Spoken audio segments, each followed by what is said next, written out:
Hey everyone, what's up? It's Blue and welcome back to my channel. Hi, how are ya? How you doing? Happy Sunday. So, end of the week. We've got a little bit of tea, a little bit of drama to get into. So, let's jump. TANA Mojo. Oh my god. TANA Mojo has gone and deleted the cancelled podcast episode, which was like the second episode of her cancelled podcast series, you know, when it kind of first started. She's deleted that second episode with TRISHA Paytas. This is really interesting because, of course, there's been a lot of heat on TRISHA Paytas over the last week, 2 weeks. And, of course, the H3 podcast said they will be coming back tomorrow as well. So I don't know if the H3 podcast is going to have like another host now or not. I wonder if they would have somebody like TANA Mojo. I mean, TANA has her own podcast, of course, but I don't know, you know, interesting because Trish doesn't have the job anymore. So I wonder if they would do like a frenemy style show with somebody like TANA. Next up, James Charles. There is some tea floating around about James Charles. Rich Lux put out a little receipt, which was a little message that he'd received. Rich Lux put this out on his IG stories today. Oh my god. So Morphe are finally, it seems, removing James Charles. So here's the tea, girls. Here is the tea. Morphe finally getting James Charles out of their stores, removing his promo, removing his face from Morphe stores. Finally, at last, after they said, how many months ago now was it, that they were going to be cutting ties with James Charles? Feels like about 6 months ago since they actually said that. But I think it might be more like 3. But still, that's a long time for Morphe to wait, considering how quick they've kicked out people like Laura Lee, Jeffree Star. I'm like, why is it taking them so long to kick James busted Charles out when James has admitted on his platform to sexting minors? Like, why is it taking Morphe this amount of time? Girl, that's shady. Shady boots, I do not care. That is shady. Shady, shady, shady. So yeah, Morphe, I've got a bone to pick with you over this. You know, how come it's been fine for the last 3 months, 6 months for you to have James Charles' face in your store, but now, oh, now you're removing him? Very sus. Very, very suspect indeed, if you ask me. Not that you did, but you know, I'm here, opening my mouth, giving you my opinion anyway. You love me for it though, don't you? But it's very, very interesting that we're now seeing people like TANA seem to sort of turn away from TRISHA Paytas. That is really interesting because honestly, I watched that second episode, that podcast, and the two of them seemed like they were getting on really, really well. Like they had loads in common, you know, getting on like a house on fire. And before, I've seen TANA Mojo kind of vouch for TRISHA on Twitter and stuff when TRISHA's been talking about the vlog squad and everything like this. So it's really interesting that TANA Mojo now chose to delete that particular episode with Trish. Is it TANA just kind of saying, oh, well, actually, after all this recent drama with TRISHA, I kind of don't want to be associated with them? I don't know. Okay, next thing, Lady Bunny. Lady Bunny, famous drag queen. If you don't know Lady Bunny, I don't know how. Lady Bunny has been on Drag Race and stuff, appeared like a guest judge and in bits and all of this kind of stuff.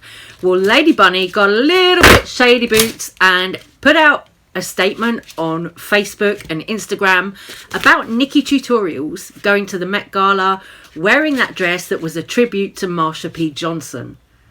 Lady Bunny put in a statement that she thought NIKKIE Tutorials was being disrespectful by wearing that dress. Lady Bunny thought NIKKIE was being kind of performative, you know, and didn't like it. But in the comments underneath Lady Bunny's post, The Vixen, also from Drag Race, did say, well, actually, I think this is a really good thing because for a lot of kids, a lot of teenagers, this will be the first time that they hear of Marsha P. Johnson. You know, Marsha P. Johnson, trans activist. You know, many young queer kids of today might not know who she is. Honestly, I'm with the Vixen on this one because I do feel like the Vixen that there's going to be a lot of little kids, little queer kids out there who will see NIKKIE tutorials on the internet and in magazines in that gown that is a tribute to Marsha P. Johnson, and they'll be like, oh, what's that? Who's that? You know, a lot of young little kids growing up queer who don't know, you know, about Stonewall and everything. This will give them an opportunity to learn about that. So I really think that NIKKIE tutorials doing a bit for the trans community by wearing that dress, making that statement, I really think that was a good thing in my book. I don't know why Lady Bunny has a problem with it, but I don't know. She's saying she's a sour old queen, which, yeah, you know, we've seen Bianca Del Rio and Lady Bunny read each other to filth. Both a couple of shady old queens, you know. But you know what? I still love Lady Bunny anyway. You know, it doesn't matter. We can all have differences of opinion and stuff. But the thing that I found insulting recently about trans activism was actually Nikita Dragon. You know, I've made 2 videos on this topic of Nikita Dragon, where Nikita Dragon is now calling herself Venus Extravaganza from Paris is Burning, you know. Really, girl? Really? Are you really sure, bitch? You know, Nikita Dragon is not Venus Extravaganza, and to even put that as her Twitter name, I find that fucking disrespectful. You know, Venus Extravaganza, tragically murdered. I do find that fucking disrespectful of Nikita to do that. But, you know, Nikita is somebody who never ever takes accountability or never says sorry for any of her problematic behaviour. So honestly, I'm not surprised to see Nikita Dragon doing things that are really performative and, you know, all of that shit. I'm really not surprised. Really not surprised about busted ass Nikita at all. You know, anything. Nikita is one of those anything for attention types, you know. It doesn't matter if it's performative activism for the trans community. She will do anything, it seems. Anything to keep her name in people's mouths, keep people talking about her. You know, because clearly Nikita thinks that she is God's gift. NIKKIE tutorials, on the other hand, as I said in my video yesterday, NIKKIE tutorials on the morning of the Met Gala went and laid flowers where Marsha P. Johnson was found dead. You know, so to me, that is a really respectful gesture to Marsha's legacy. You know, that was just something nice, something cute that NIKKIE went and did. Okay, she didn't have to post it on social media to be like, oh look, I'm here, I'm doing this thing. But the fact that NIKKIE did, I think, is fab. I think it's bringing awareness to young queer people who don't know about Stonewall and who don't know about Marsha P. Johnson. I think it's bringing awareness. That's my take on it. You know, of course, people are allowed to feel differently about it and everything, but that's just me personally. I thought what NIKKIE did with the gown and the flowers, wonderful gesture. If you're wondering about this look today, what it is, what it's supposed to be, I went for this heart with the kind of, I tried to do this like barbed wire around it to kind of tie in with the new Jeffree Star collection, the Pricked collection. I just really like the logo of the heart with the barbed wire. So I was like, let's see if I can do something with that today. But of course, I had to add a little bit of pink. I'm actually really pumped for the Pricked collection. I really can't wait for it to come out because honestly, I think it's the perfect kind of Halloween or autumnal palette. I think it's gorge. Hello everyone, I'm so excited that Pricked is finally unleashed and announced to the world. What are we thinking? I want to unbox it right here, talk about it and open it up because this is one of my favorite collections. And the new Fuck Proof mascara shades, girl, that brown one is gonna be your favorite, I promise. Here is Miss Pricked. The palette She's thick. It's not really thin.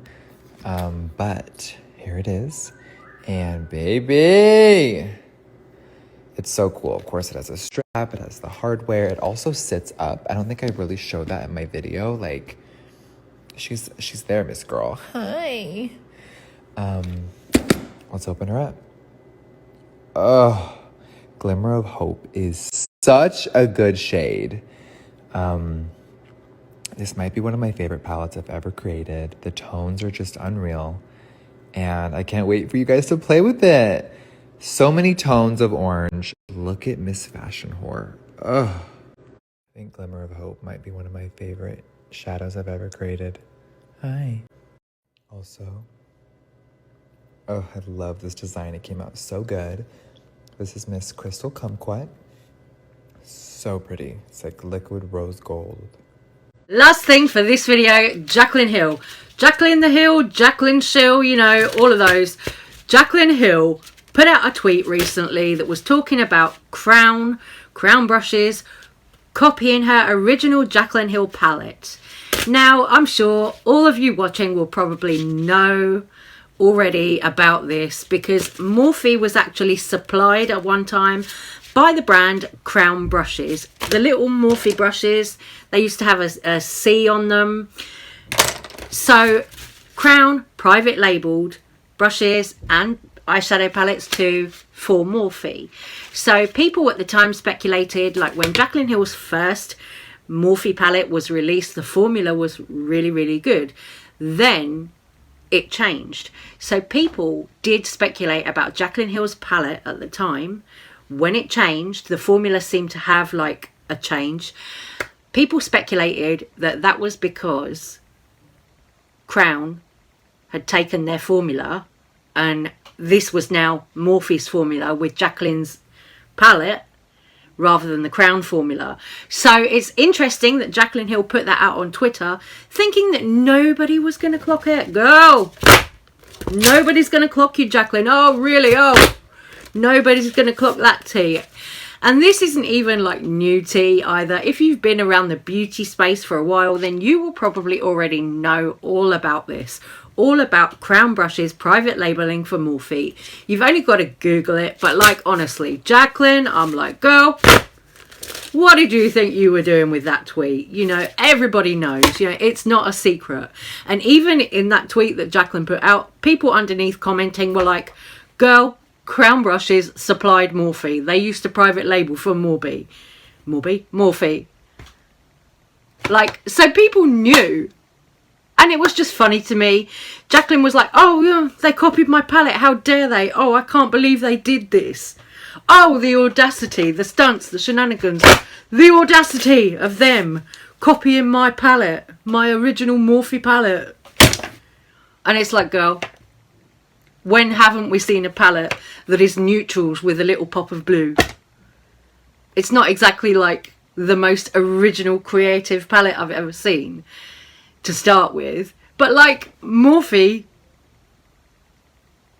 I don't know, Morphe and Crown, they used to be supplied by Crown. So how can Crown be copying you, Jaclyn? It's like, oh, girl. It's too damn much, that one, girl. I don't know, too damn much. Anyway, I'm going to stop this little video right here. I'm going to say take care, stay safe, stay well.